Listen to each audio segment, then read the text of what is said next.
So I was gonna do a catch and cook on a fried squirrel, but I didn't have my cameraman. So most important part, I didn't get to film the catching, but I do got myself a squirrel.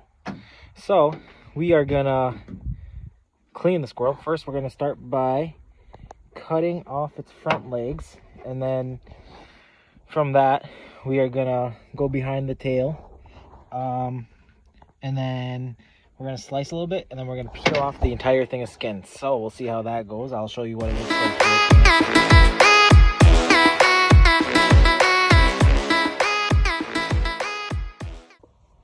So after taking off the skin, I cut off the head. This leg's ruined because I shot it in the front, but I ended up cutting off the other feet right there. And I'm gonna gut it now. And once I gut it, it should be pretty much ready to cut it up and then soak it. All right, now that we got it all gutted out, we are gonna cut it up with a shear scissor. We're also gonna pick up the remains that I threw around because we don't want to get yelled at by our significant others. So we're gonna pick those up, even though they could go to the dog, but whatever. So I've got one of the front legs I'm washing up now. I only got one of them because, like I said, I shot the other one in the front and it hit that leg and ruined it. So then these are the two back legs. This is the back end of it, right before the ribs and stuff. It's got the most meat on it. So I'm just cleaning it up right now. And then I'm going to put it in a Ziploc and I'm going to let it sit in the fridge overnight with buttermilk. And what that's going to do is that's going to tenderize it a little more so it's not so stringy. And then in 24 hours, whenever I come back, I'm going to use a certain seasoning called Catch and Cook. I'm going to put some extra seasonings inside of that with probably a little bit of egg for the wetness. Then again, it does have the buttermilk, I guess. And then tomorrow, I will fry them up and let you know how they taste. So I will show you how it looks in the buttermilk. So this is the buttermilk we're going to use. It's low fat because I like to keep my figure. It's really thick, but just wetting them down is what we're going to do. And take the air out. Now we are going to come back to this buttermilk, to this squirrel, in tomorrow afternoon, 24 hours. And then we're going to put it in the batter and fry it up. So we'll see how that tastes. All right, so now that we waited 24 hours, I did end up putting some Frank's Red Hot inside of there too. That's why it's that color. As soon as I got the video off, so that Frank's was in there for 24 hours too. I got some olive oil that I'm gonna put inside of the pan. And you don't need a whole lot. I mean, even that's kind of a lot right there. And then you're gonna want to put it to a not really hot, so like a medium-ish, a little over medium heat. And then I have my Catch and Cook right here inside of there. And then this is just 2 eggs and some milk. I ended up stirring up like this. And then, we also have some two-step. So we also have some other stuff we are gonna add to this Catch and Cook. We are gonna add a little bit of black pepper. We are gonna add a little bit of Slap Ya Mama. Nothing insane. And then we are also gonna add some of this Cajun two-step, which does not want to come out for some reason.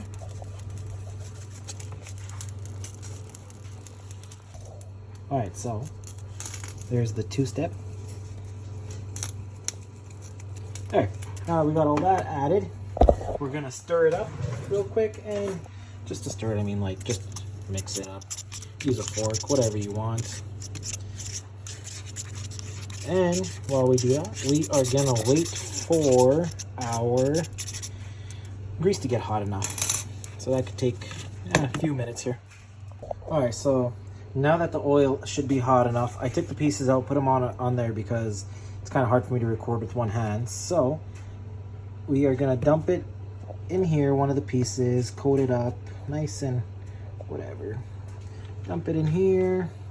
And we're gonna go back to here just to hopefully get some crispiness in it. And that's one. Same process, dump, dump, dump. Put it in here, dump it in here again. And gonna slowly put it down.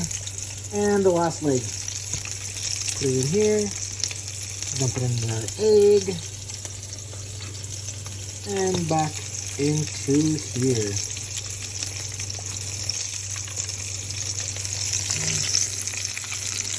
And we will give it a few minutes. And then we're gonna wait till it's 2 minutes maybe. Flip it around.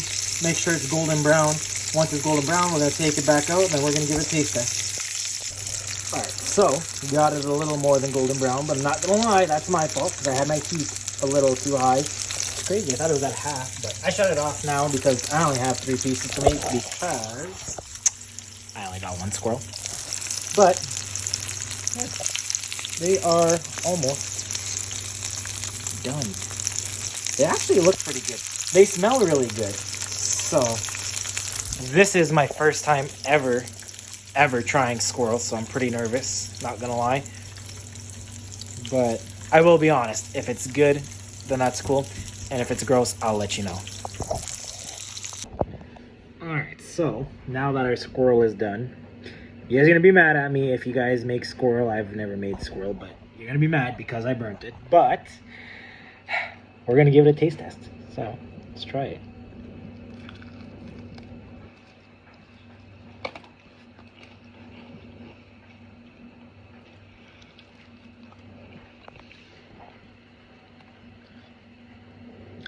It's not bad, not gonna lie. Don't taste like chicken to me, like what everybody says, but it's not bad at all.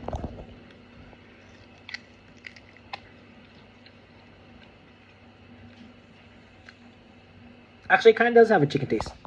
Not gonna lie. It does have a chicken taste, but I think I would use a sauce personally, not just eat it raw, like this, you know. I'd use like 57 or something. I like 57, but it's not bad. And then where you cut the leg off, got your little toothpick. I'm just kidding.